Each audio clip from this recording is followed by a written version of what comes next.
প্রায় ৩,০০০ শুধু police, army, RAB, বিজিবির মতো প্রায় ৩,০০০ সদস্য আছে। ইনশাআল্লাহ মানিকগঞ্জবাসী নির্ভয়ে নির্বিঘ্নে তাদের পছন্দের প্রার্থীকে ভোট দিতে পারবে। মানিকগঞ্জে ৩টি সংসদীয় আসন আছে। আমাদের এখানে প্রায় ৫১৫টা কেন্দ্র আছে। তার ভিতরে আমরা বিভিন্ন গুরুত্ব বিবেচনায়, ঝুঁকি বিবেচনায় ৬৭টাকে অধিক গুরুত্বপূর্ণ, আমরা ৬৭টি কেন্দ্র অধিক গুরুত্বপূর্ণ মনে করেছি। তো আমরা ৬৭টি কেন্দ্র সহ টোটাল ৫১৫টি কেন্দ্রের জন্য আমাদের সিসিটিভি ক্যামেরা আছে ৫১৫টা কেন্দ্রে। তাছাড়া আমাদের পুলিশের এবার প্রথম বডি অন ক্যামেরা থাকবে প্রায় ২২৮টি কেন্দ্রে। আর পাশাপাশি প্রতিটি কেন্দ্রে আমাদের একজন করে ন্যূনতম পুলিশ সদস্য আছে। গুরুত্বপূর্ণ কেন্দ্রগুলোতে ২ জন আছে।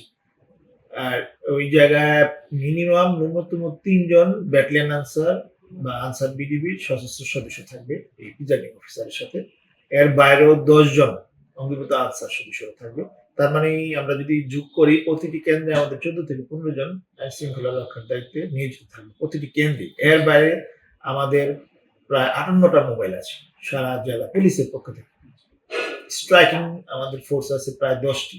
একেকটা স্ট্রাইকিং এর স্ট্রেংথ অনেক বড়, ১০ থেকে ১২ জন বা ১৫ জনও আছে কোনো জায়গায়। আর আপনারা জানেন যে আপনাদের এই মানিকগঞ্জে ৩টা থানায় এই শিবালয়, দৌলতপুর এবং হরিরামপুরে আমাদের নদীর ওই পারে কিছু কেন্দ্র আছে। এইটার জন্য আলাদা নিরাপত্তা ব্যবস্থা আছে। আমাদের শুধু পুলিশেরই প্রায় ১২৫০র মতো আমাদের পুলিশ সদস্য আছে। এর পাশাপাশি বাংলাদেশ আর্ম ফোর্সেস ডিভিশনের প্রায় ১২০০ মতো সদস্য আছে। এইবার প্রথম বাংলাদেশে মনে হয় এই বছর প্রথম যে বাংলাদেশ এয়ারফোর্স থেকেও আমাদের এখানে প্রায় ১৫০ সদস্য আছে। এর বাইরে বিজিবি আছে প্রায় ১৬০ জনের মতো, র‍্যাব আছে প্রায় ৬০ জনের মতো।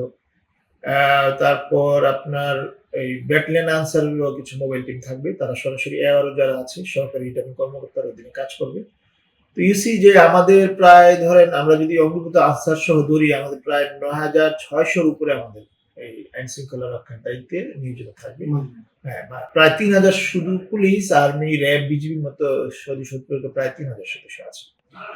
তো আমার মনে হয় ইনশাআল্লাহ আমাদের নিরাপত্তা ব্যবস্থা পর্যাপ্ত আছে। ইনশাআল্লাহ মানিকগঞ্জবাসী নির্ভয়ে নির্বিঘ্নে তাদের পছন্দের প্রার্থীকে ভোট দিতে পারবে। এটা নিয়ে আশা করি কোনো সংখ্যার কিছু নেই। অলরেডি আমরা এই জেলা নির্বাহী কর্মকর্তার কার্যালয় থেকে নির্বাচন সামগ্রী এই উপজেলা নির্বাহী কর্মকর্তা বা যারা ওই যে সহকারী রিটার্নিং কর্মকর্তা হিসেবে আছেন তাদের কার্যালয়টা আছে। তারা এগুলা কেন্দ্র ওয়াইজ সর্টিং করতেছে। তো আগামীকালকে ইনশাআল্লাহ আমরা আশা করতেছি আর্লি মর্নিং এই ওরা প্রিজাইডিং অফিসাররা যার কেন্দ্রের যে ভোটারের হিসাব অনুযায়ী তাদের যে ব্যালট বক্স নিয়ে তারা রওনা দিতে পারবে। তো এক্ষেত্রে আপনি জানেন যে ওই প্রিজাইডিং অফিসারের অধীনে যে ১৪ থেকে ১৫ জন যারা আছে পুলিশ, আনসার, বিজিবি যারা আছে তারা কিন্তু ওনার সাথেই যাবে।